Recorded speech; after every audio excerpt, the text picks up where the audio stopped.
Resist much, obey little. Once unquestioning obedience, once fully enslaved. Once fully enslaved, no nation, state, city of this earth ever afterward resumes its liberty. These were the words of caution which the great poet Walter Whitman offered to his fellow Americans. For Whitman recognized that crucial to a free and flourishing society are men and women who are willing to question and even resist authority when necessary. But today, very few of us live by the ideal espoused by Whitman. Rather, blind obedience is the norm. We have become populations of sheep, easily to be herded into the chains of tyranny. But what has led those of us in the West to largely shun the advice of Whitman?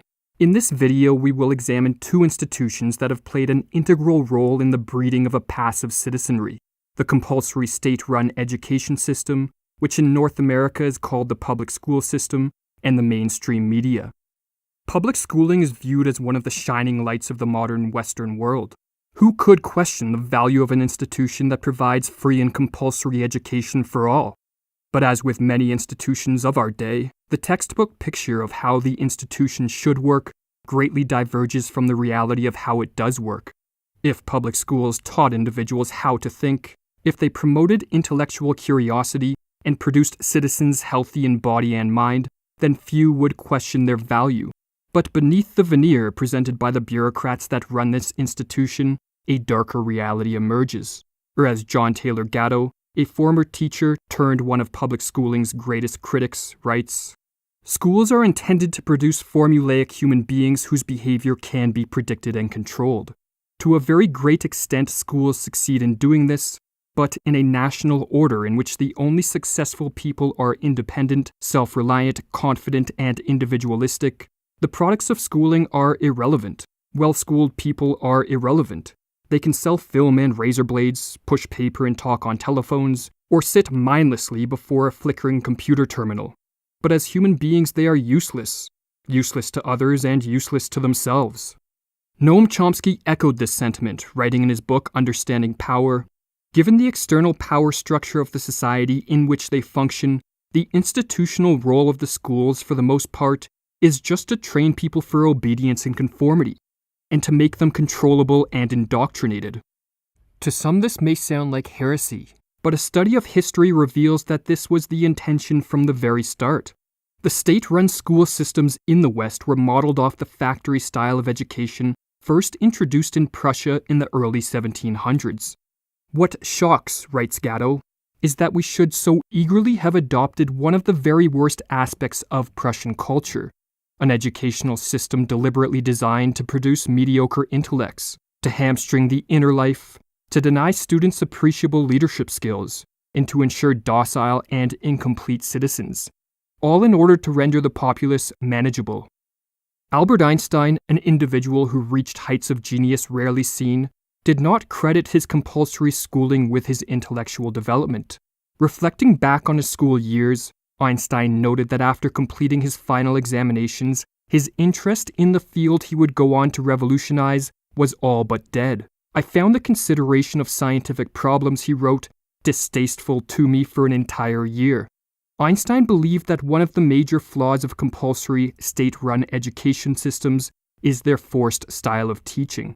"It is, in fact, nothing short of a miracle," he wrote, "that the modern methods of instruction have not yet entirely strangled the holy curiosity of inquiry. It is a very grave mistake to think that the enjoyment of seeing and searching can be promoted by means of coercion and a sense of duty." After well over a decade of indoctrination in the school system, few emerge with a great thirst for knowledge and a curiosity toward the many mysteries of the world. Instead, as Bruce Levine writes in his book Resisting Illegitimate Authority, by the time a student graduates, they have been bred to be passive, to be directed by others, to take seriously the rewards and punishments of authority, to pretend to care about things that they do not care about, and that one is impotent to change one's dissatisfying situation. But if our schooling cannot be relied upon to generate the critical and curious minds needed to protect a society from the actions of corrupted authorities, can the mainstream media play this role? While there has been an increasing skepticism toward this institution in recent years, Distaste and distrust toward the mainstream media has a long history. "I have given up newspapers," wrote Thomas Jefferson, "in exchange for Tacitus and Thucydides, for Newton and Euclid, and I find myself much the happier." Nietzsche, one of the most intellectually free and curious minds of history, was also no fan of the mainstream media. "Sick are they always. They vomit their bile and call it a newspaper." Richard Weaver, a professor at the University of Chicago in the first half of the 20th century, found it ironic that while we have freed ourselves from the earth-centered view of the cosmos, we have all the while dove headlong into an illusory view of the world created by the mainstream media.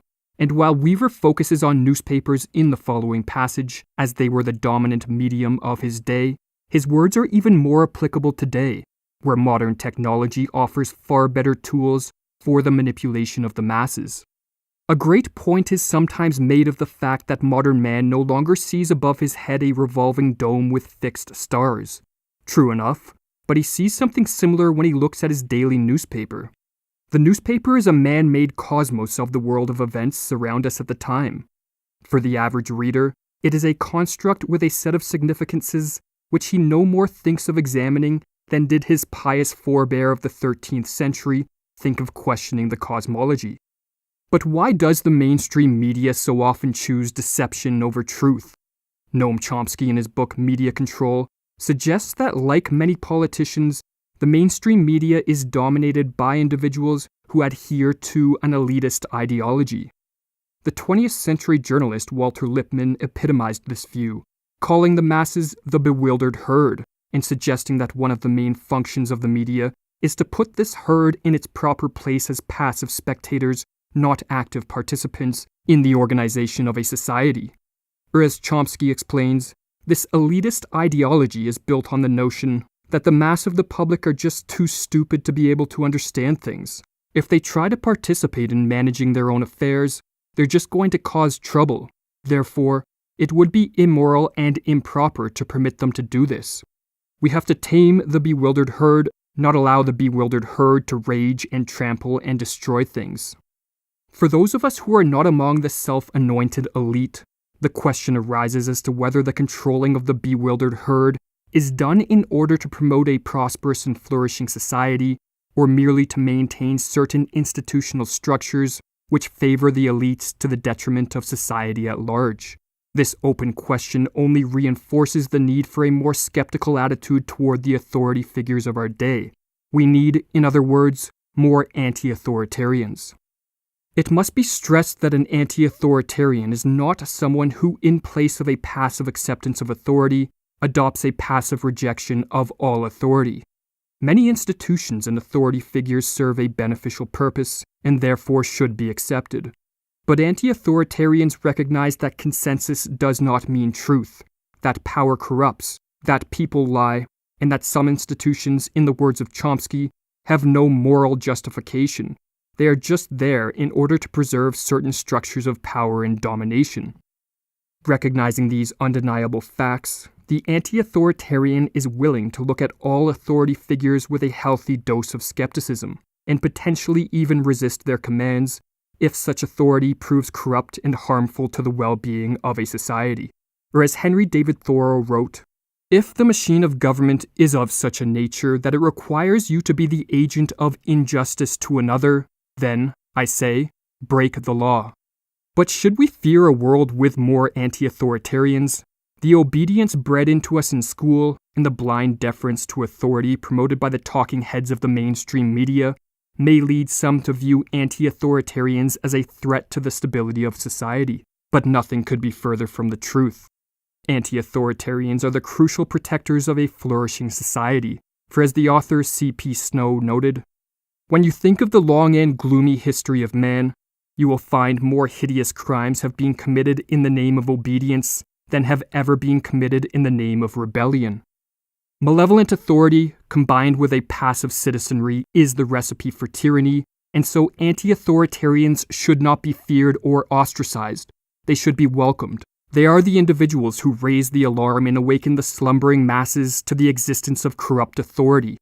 A society without a healthy number of anti-authoritarians, or a society in which anti-authoritarians are shunned and silenced, is a society that has chosen the comfort of illusions over the desire for truth, and is therefore a society paving the way for its own destruction. Or as the 18th century French philosopher Voltaire cautioned, so long as the people do not care to exercise their freedom, those who wish to tyrannize will do so. For tyrants are active and ardent, and will devote themselves in the name of any number of gods, religious or otherwise, to put shackles upon sleeping men.